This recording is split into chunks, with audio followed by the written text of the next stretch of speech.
click here, but Murray in Richmond, Indiana wants to know, without God, how can you get through all this?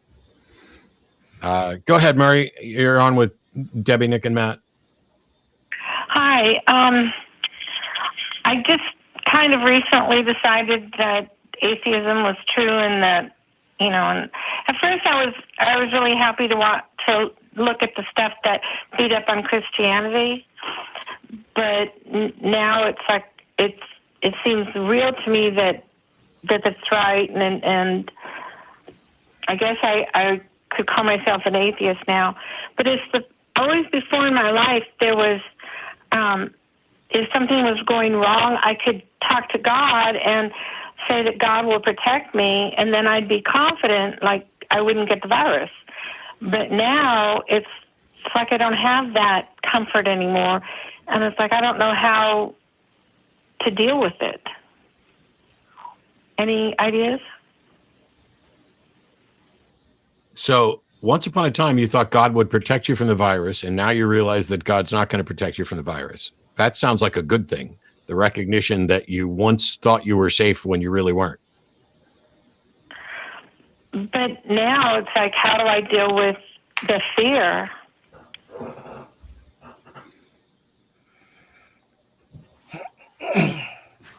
Well, go ahead, Debbie.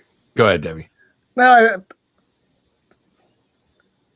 I respect that question. I think I've encountered many, usually newer atheists, often facing something difficult in their lives, who are used to having the comfort and being able to draw strength from their belief in God and their relationship with Jesus, things like that. And that usually it's like that first couple years are the scariest because, someone close to them might die and they say, oh, I used to have comfort in this fact that from my understanding that they'd be in heaven, right? And I'd get to see them again. And now I find this like cold and empty because I won't get to see them again. And that's not easy, right? Often church communities provide support. You have to kind of figure out, again, like what's true and how things work and make the pieces fit together. So I wanted to acknowledge, I guess, that especially for newer atheists who are used to thinking of the world a different kind of way, that's legit. A lot of our communities have people in them, atheist communities out there online too, who come in because they're facing something difficult and they want to talk to others about how they face it. Besides alcohol, which I think a lot of a decent number of us also have communities and your hands, alcohol for right. Hand sanitizer. Yeah, absolutely. Right. I mean, I had once I was a few years ago facing some difficult things, and I looked into therapy. I had a therapist suggest, maybe one of your problems is your atheism, because if people believe in God, they have something that they can draw strength from and lean on. And I said. In response, I would argue they're not drawing strength from God. They're drawing strength from their belief in God and their belief that there's a reason for these things and their belief that something out there is looking after them and cares about them. And I think for many of us, we draw that strength from the relationships we have and, knowing that our friends and our family care about us and that we're important to them and they're important to us. And our communities are important. I think that's how it makes sense to me. But that's not to say that there's never darkness out there or that mindful meditation isn't helpful sometimes, hence alcohol. Yeah, one of the things about fear is that fear gets a bad rap. Right. Oh, you're afraid. Well, sometimes what we talk about as fear is actually a rational assessment. Mm-hmm. And so if you know that there are certain risks. Are you afraid of putting on a blindfold and walking across a busy highway? Because I would be. And if I were convinced that I could put on a blindfold and walk across a busy highway because God was protecting me, if I had that kind of mindset for a long time, realizing that I no longer have any reason to believe that God's protecting me, that would bring in the fear. But the fear is necessary. It's what convinces you, hey, let's take off the blindfold so that we can assess things and make a reasonable set a reasonable course of action for crossing that street such that we minimize the risk. So it's not that it's bad to be afraid. You are right to be afraid. I have people close to me who are absolutely terrified of what's going on with this virus. I am not terrified. I am cautious and alert. I'm not overly anxious about it. I am taking the best precautions that I can. And then I recognize that I can't protect myself against everything. I can only take the best steps that I can take. And if I get sick, at least it'll happen knowing that I did as much as I could, hopefully, to avoid it. But running around believing, like there's that video that made the rounds last week of a woman pulling into a church saying that she's going to church and she's covered in the blood of Jesus. She's an idiot who has a well, all right, let me correct that. What she's doing is incredibly dangerous. And it doesn't matter whether or not she believes that she's covered in the blood. She might be covered in the virus and she might be infecting other people, or she might be putting herself in a position to be infected. And the reason that she's doing that is because a religion has removed a rational fear from her mind and replaced it with confidence that isn't supported by the evidence. And you are in the exact opposite position. You are now dealing with what is a rational fear and trying to figure out how to cope with it. Yep. And I've been alone in my house now for a couple of weeks, and it's awful. Apart from, being able to interact with people online, the just being locked in alone is a lot to handle. And if I think I was as fearful about this situation as some other people are, I would be going a little stir crazy right now. And perhaps I am. I don't know. Yeah, I two things that I just wanted to point out very quickly were as resources is Recovering from Religion and their secular therapy project. I think a lot of us, certainly in our community, have had that experience of, okay, what now? And what comes after this? And have had the experience, unfortunately, that Debbie had, where someone that you go to help you cope or to talk through some of these feelings and some of these concerns will say something incredibly inappropriate or will really denigrate your identity as a non-religious person or as an atheist. And that's really unfortunate and not acceptable and is, exactly the opposite from what they are supposed to be doing. And so we encourage folks to check out Recovering from Religion. If you, I believe their website is just recoveringfromreligion.org. And they have a project there called the Secular Therapy Project that is really helpful. And, one of the things that folks coming out of religion have told me a lot, and this is something that I think a lot of us deal with as well, is the stigma surrounding mental health and how to cope with these things. It's not a failing. And too many churches tell people that if you're going to therapy, if you're not just listening to your pastor, that's some sort of personal moral failing. And I want to reassure you, it's not. A few years ago, I was assaulted by 5 people walking home from my car less than half a block on a Wednesday night. And, I was having I was fine. I mean, I went to the ER and I had, some fractures and stitches and all that and some chipped teeth. But after the fact, I was having sort of recurring issues around just anger and rage if I couldn't find a parking spot that was close to my house, right? And I went to a therapist that did cognitive behavioral therapy. And he said one of the things that was just so, illustrative for me was the idea that, to piggyback on what Matt said, that fear is not a failing. That fear is not an irrational response, even though in the moment, like rationally, I knew I was very unlikely to be jumped again because it hadn't happened 4 years previously. And it probably wouldn't happen again. It's still something that the back of your mind, evolutionarily, that springs up, right? Because that false positive of, I should take extra precautions right now is much less damaging than a false negative of, this is probably fine, and then getting eaten by a tiger or whatever. And so helping me kind of realize that, focus on the physical aspects of that feeling in my body and how to correct or how to adjust that, how to embrace those feelings, and what that did for me was really helpful. And so I'm certainly not a medical or a mental health professional, but I would recommend speaking with one if you have the means and the capacity to do so.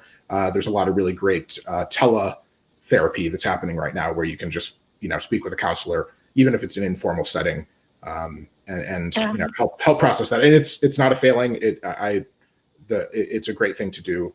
I think everybody should get some therapy occasionally. I'm not against therapy. In fact, I see a therapist a lot. Right. But she's a Christian, and it's hard to talk to her about this. Yeah. And I'm sorry that's the case, because it is too often the case that it's hard to broach those subjects. But hopefully, if they're a professional, they won't let that infiltrate their discussions with you, or change the advice that they would give, or help, because they're supposed to be helping you work through things, not giving you advice. My mistake. But if you need extra resources, certainly the Secular Therapy Project and Recovering from Religion does great work. I tell you this, Mary, I'm more check that out again.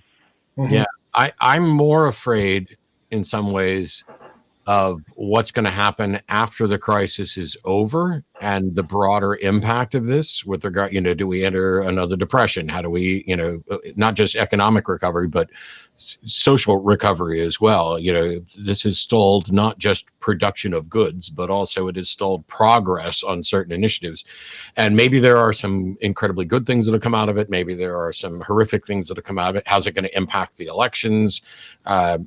There's a lot to be afraid of, and most of those fears are rational. The difference is in how you allow those rational fears to impact your life. If you allow them to take over to where you can no longer be productive or do anything, you're giving into the irrational portion of the fear. If you allow them to change your actions and behaviors, such that you are taking the best precautions, that you are being wise with how you spend money, that you are washing your hands and sheltering in place and those things, that is the rational course with fear. And it's there's nothing wrong with being afraid of what's going to happen. Okay. Cat just scratched me. This is a whole new way of living, and I'm still putting my past in this perspective at times about, and I've talked to you a couple times and saw you at the convention, and that's really helped. Yeah. It's just a lifetime of believing God, and now I don't, and I see really good reasons why I shouldn't. It's just new. Everything seems new now. Yep. And you are not at all alone. Just take a quick look through a number of the callers that have come in or emails with concerns. And actually, it was some people with concerns like you that initially contacted Debbie that resulted in us postponing the American Atheist Convention, because basically there were rational fears, especially, American Atheist has a number of members who are older and that have been at the convention every year for the last 40 years or whatever. And they're the highest risk category. And so now that's like, hey, I'm 70. They put me in this risk category. I don't know that it makes sense for me to go to a convention around a whole bunch of other people. Yeah. Or people with right. compromised immune systems for any number of reasons, people with disabilities, and even people with, who diabetes. I was going to say diabetes, respiratory issues, or people who have families with any of those above issues, right, that live with them. And so, Murray, you're certainly not alone. And I just want to emphasize that when we did our survey of about almost 35,000 atheists and non-religious people across the country, the feelings that you're experiencing you're not alone in them.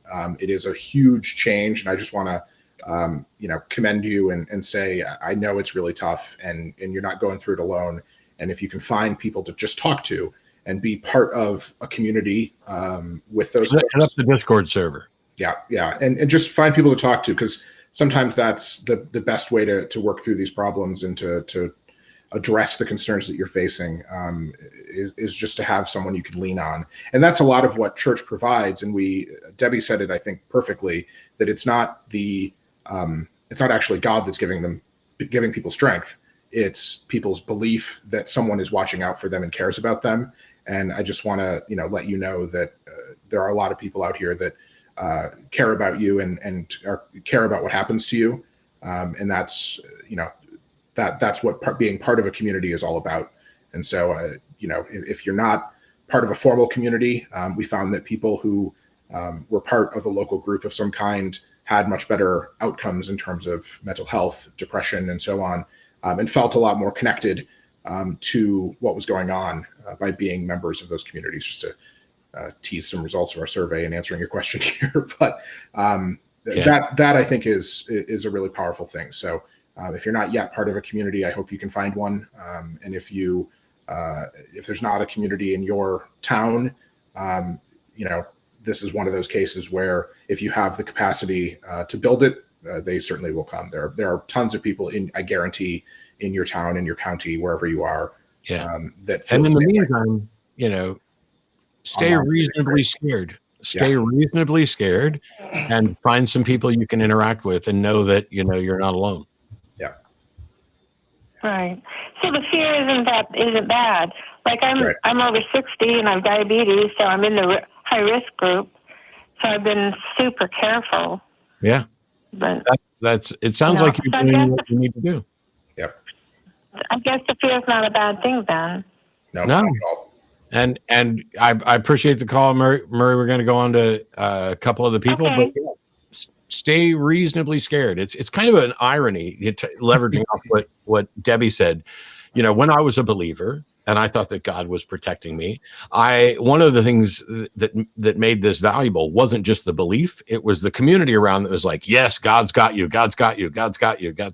And I remember kind of sarcastic comments from people saying, oh, well, what would the atheist community be doing? God doesn't have you. Nobody's got you. You're all alone. That's not what the atheist community says at all, which is, it's saying, yes, the universe doesn't give a rat's ass about you, but we do. Right. And we are the only ones that can do anything to make it better.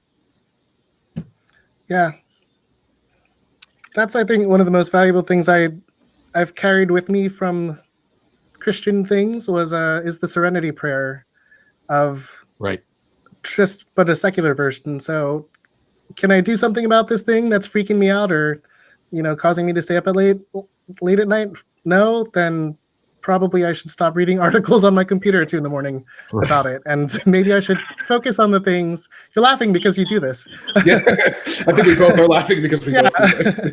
Right, and maybe I should focus more on the things that I can do, and that includes taking care of my own physical and mental health, and that includes, activism. Like I didn't pay attention to the details of I didn't watch the impeachment trial because I had other things to do, and I was like, I can't do much about this. I can elect someone, I can respond to action alerts, but I don't need to follow every moment of this trial.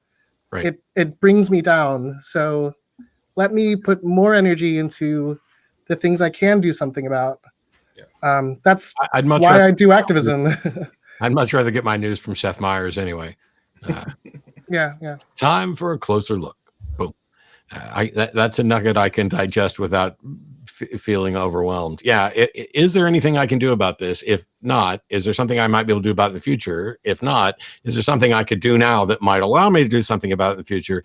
And that's the level at which I stop worrying about it. If I don't see a path forward to dealing with this, it's not like there aren't 43 other problems in my face that I might actually be able to address. So. Yeah.